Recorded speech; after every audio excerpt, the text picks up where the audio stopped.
دیکھیے کسی کو گناہوں پر آمادہ کرنے کے لیے شیطان کے پاس 3 ہی راستے ہیں، وہ 3 ہی طریقے استعمال کرتا ہے، چوتھا طریقہ نہیں ہے۔ یا تو شیطان براہ راست آپ پر حملہ کرے گا، یا نفس کے ذریعے آپ پر حملہ کرے گا، یا آپ کی بری صحبت کے ذریعے آپ پر حملہ کرے گا۔ دیکھیے آپ اپنے دوستوں کے ساتھ بازار میں جا رہے ہیں اور اچانک سڑک کے اس پار آپ کی نظر ایک عورت پر پڑتی ہے، آپ اللہ جل وعلا کے خوف سے اپنی نظریں جھکا لیتے ہیں۔ اب شیطان آپ کو بہکانے کے لیے ان 3 طریقوں میں سے ایک طریقہ اختیار کرے گا۔ یا تو آپ پر وہ خود براہ راست حملہ کرے گا، آپ سے بار بار کہے گا کہ کوئی بات نہیں، ایک مرتبہ پھر دیکھ لے، تجھے اس کے حسن کا اندازہ ہی نہیں ہے، ایک مرتبہ دیکھ لے، دیکھ وہ تیری طرف دیکھ بھی رہی ہے۔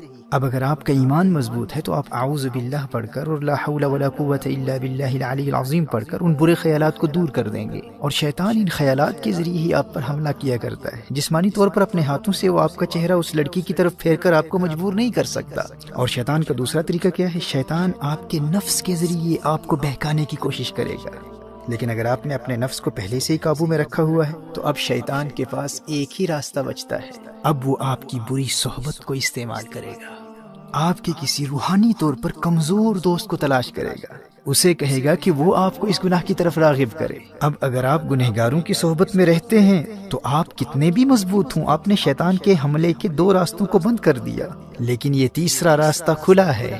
آپ کے دوستوں کے ذریعے شیطان آپ تک بار بار پیغام پہنچاتا رہے گا، ارے ایک مرتبہ تو دیکھ لے، دیکھ وہ تیری طرف دیکھ رہی ہے، دیکھ اسی طرف آ رہی ہے۔ اور یہ کوئی بھی گناہ ہو سکتا ہے۔ ایسے دوست کہتے ہیں آج نماز قضا ہو گئی تو کیا فرق پڑتا ہے بھائی، دیکھ انتہائی لذیذ کھانا پکا ہے، روزہ توڑ دے، بعد میں کفارہ دے دینا، قضا کر لینا، کسی کو کیا پتا چلے گا کون دیکھ رہا ہے۔ اچھا آج سگریٹ پی لے، ڈرگز لے لے، کسی کو دھوکہ دے دے، جھوٹ بول لے، غیبت کر لے۔ والدین کی ہر بات ماننا ضروری نہیں ہوتا، اب تو بڑا ہو گیا ہے، بچہ نہیں ہے۔ مجھے بھی اپنے والدین سے بہت محبت ہے، لیکن میں ان کی ہر بات تھوڑی نہ مانتا ہوں۔ اچھا آج چلتے ہیں، آج مووی دیکھ لیتے ہیں۔ اچھا تو مجھے مل نہیں سکتا تو کوئی بات نہیں، میں تجھے لنک بھیج دیتا ہوں، لیکن مووی دیکھنا ضرور۔ تو بری صحبت کے ذریعے آپ گناہوں میں مبتلا ہو جائیں گے۔ شیطان آپ کے ارد گرد برے دوستوں کو تلاش کرتا رہتا ہے، اور اگر آپ کا کوئی برا دوست ہی نہیں ہے تو شیطان ہار جائے گا، آپ جیت جائیں گے۔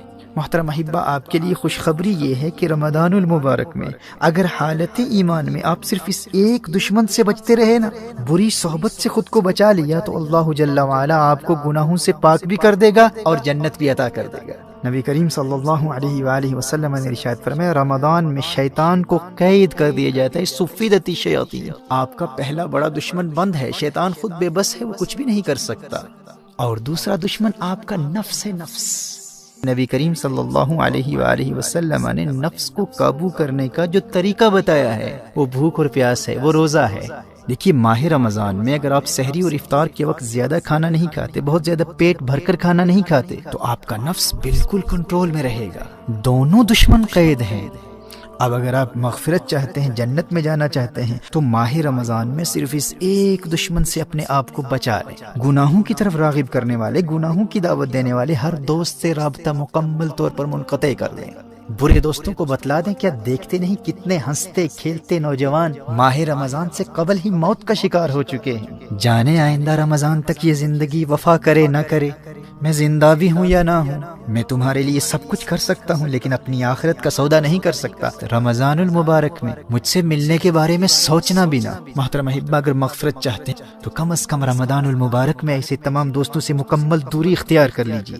اگر اپنا نمبر چینج کرنا پڑے تو کر دیں، سم کارڈ پھینکنا پڑے تو پھینک دیں، اور الیاذ باللہ اگر کسی غیر محرم لڑکی کا نمبر آپ کے فون میں ہے تو فوراً بلاک کر دیں۔ سوشل میڈیا پر، ٹویٹر پر، انسٹاگرام پر، فیس بک پر انفرینڈ کر دیں۔ شیطان کے براہ راست حملوں کا سلسلہ بند ہے، اور بھوک اور پیاس کے ذریعے، روزے کے ذریعے نفس بھی قابو میں، بس ایک ہی راستہ کھلا ہے، وہ بری صحبت کا ہے۔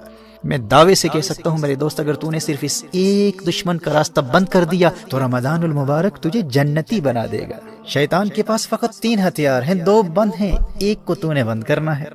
اور یاد رکھنا، دور حاضر میں بری صحبت صرف انسان ہی نہیں ہے، T V, internet, smart phones اور سوشل میڈیا کا غلط استعمال، یہ تمام بیڈ کمپنی ہے۔ اور اگر مجبوری میں اسکول کے کام کے لیے، ہوم ورک کے لیے، کالج اور یونیورسٹی کے اسائنمنٹس کے لیے، یا بزنس کے کسی کام کے لیے انٹرنیٹ کا استعمال کرنا ضروری ہے، تو اپنے پی سی کو، اپنے کمپیوٹر کو یا لیپ ٹاپ کو اپنے لیونگ روم میں استعمال کرنے کے لیے خود کو پابند کر لے کہ اگر تو فون پر بھی انٹرنیٹ کا استعمال کرے گا تو اس کمرے میں کرے گا جہاں تیرے والدین موجود ہیں، تیرے بھائی بہن موجود ہیں، تاکہ ان کی موجودگی تجھے انٹرنیٹ پر مختلف قسم کی برائی پر مشتمل شرمناک مٹیریل یا بری سائٹس پر جانے سے بچائے رکھے۔ اور اگر جہنم کی آگ سے بچنے اور جنت کے حصول کے لیے تو یہ ایک کام بھی نہیں کر سکتا، خود کو بری صحبت سے نہیں بچا سکتا، اور اس خوش فہمی میں ہے کہ مفت ہی میں جنت مل جائے گی، تو اللہ کی رحمت کا مذاق اڑا کر اپنا ایمان برباد کرنے والے اللہ کا کلام سن لے۔ تو کیا سمجھتا ہے کہ اللہ آخرت میں انصاف نہیں کرے گا؟ تو نے جنت کو اتنا سستا سمجھ رکھا ہے؟ اللہ قرآن میں ارشاد فرماتا ہے، ام حسب الذین اجترحوا السیئات ان نجعلهم كالذین آمنوا وعملوا الصالحات سواء محیاهم ومماتهم ساء ما يحکمون۔ سورہ جاسیہ میں ارشاد فرمایا، کیا جنہوں نے برائیوں کا ارتکاب کیا یہ سمجھتے ہیں کہ ہم انہیں ان جیسا کر دیں گے جو ایمان لائے اور اچھے کام کیے؟ یعنی جو جنت نیک لوگوں کے لیے، وہ جنت یوں ہی مفت میں بے ایمانوں اور گنہگاروں کو بھی عطا کر دے۔ فرمایا ساء ما یحکمون، کیا ہی برا حکم لگاتے ہیں۔ میرے دوست ہوش کے ناخن لے، قدر کر تو اللہ کے اس پیارے مہمان کی کہ اس نے تیرے لیے کامیابی کا راستہ کتنا آسان کر دیا ہے۔ دونوں جہانوں کی کامیابی کے لیے اس میں تو نے فقط ایک دشمن کا مقابلہ کرنا ہے، تو نے صرف بری صحبت سے بچنا ہے۔